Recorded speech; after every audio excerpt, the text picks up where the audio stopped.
matière de film d'horreur, L'Exorciste, sorti en 1973, est un exemple en la matière.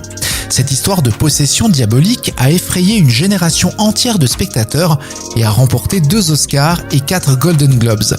Mais saviez-vous que L'Exorciste est inspiré d'une histoire vraie ?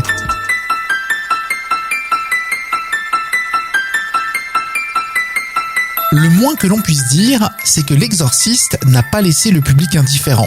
Succès critique, le film rapporte plus de 2 milliards de dollars et s'inscrit comme un classique du genre.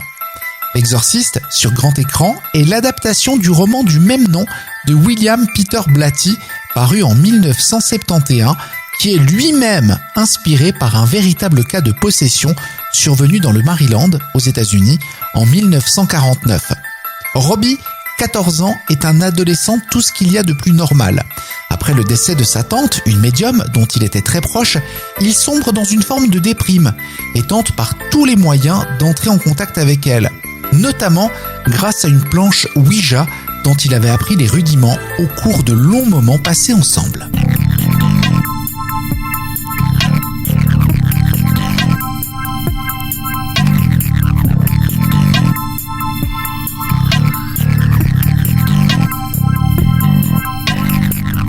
Après cette triste disparition, survenue le 26 janvier 1949, des bruits étranges se font entendre dans la maison. Les parents de Robbie font intervenir un dératiseur, mais évidemment, ils ne trouvent rien. Les bruits se poursuivent et des objets commencent à changer de place sans explication. Pire, les lustres se balancent et un portrait du Christ se met à cogner contre les murs.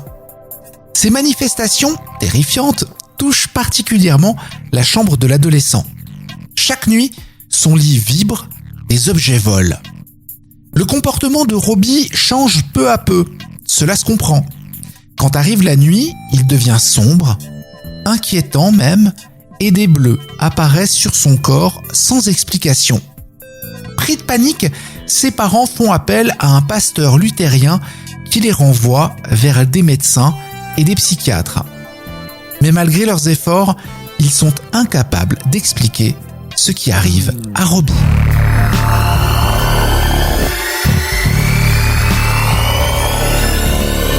Le pasteur, sceptique face à cette histoire, propose d'héberger l'adolescent pour une nuit, afin de pouvoir constater par lui-même les prétendus symptômes. Voyant les meubles bouger seuls, il décide de pratiquer un exorcisme sur Robbie, exorcisme qui échoue.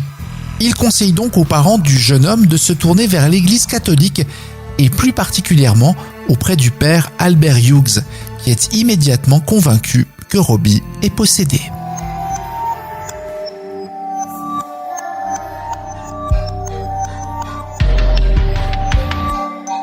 Pour preuve, il semble que le garçon soit mal à l'aise et réagisse de façon hostile aux objets sacrés les plus proches de lui.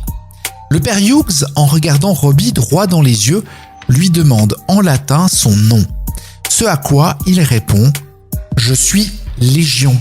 Autrement dit, « Je suis nombreux, nous sommes l'ennemi, je suis l'occupant, je n'ai pas de nom, je suis plusieurs ou un seul, au-dessous de tout nom, mais je suis ton ennemi, celui qui ne vaut rien ».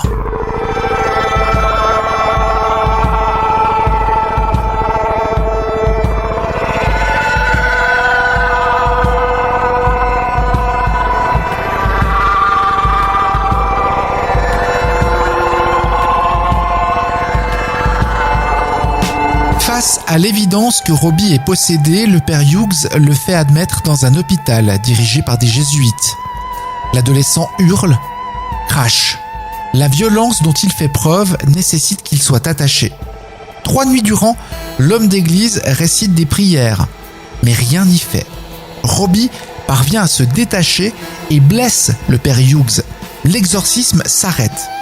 Robbie rentre chez lui. Mais rien n'est réglé.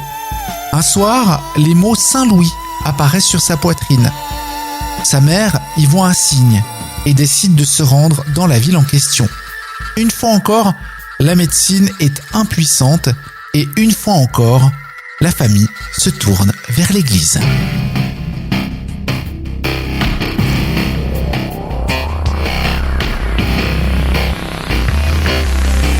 Le père William Bowdern, doyen du diocèse, décide de s'occuper de cette étrange affaire et de tenir un journal de l'exorcisme qu'il s'apprête à pratiquer. Durant 3 semaines, le père Bowdern, assisté de plusieurs prêtres, dont le père Halloran, récite des prières jusqu'à l'épuisement. Rien ne change. En dernier recours, la nuit du 18 avril 1949, il baptise Robbie, non sans mal. Mais cela en valait la peine. Quelques jours plus tard, d'une voix claire, l'adolescent lance « Satan, je suis Saint Michel et je vous ordonne de quitter ce corps maintenant. » Robbie est rentré chez lui quelques jours plus tard, sans aucun souvenir de ses derniers mois. Il a mené une vie tout ce qu'il y a de plus normal depuis.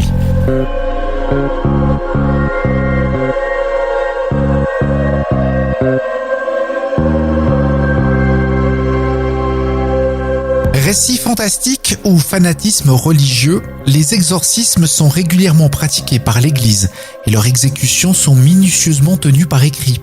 Est-ce là une preuve que le mal est régulièrement à nos portes? À vous de trancher. It's time for another season of the Palmetto Porch, an original podcast from Discover South Carolina. I'm Devin Whitmire. Join me as I get to the heart of what makes South Carolina such a great place to visit by speaking to the locals who make it so special. Premiering December 5th, find the Palmetto Porch wherever you get your podcasts. And for more information about our show, visit scpalmettoporch.com.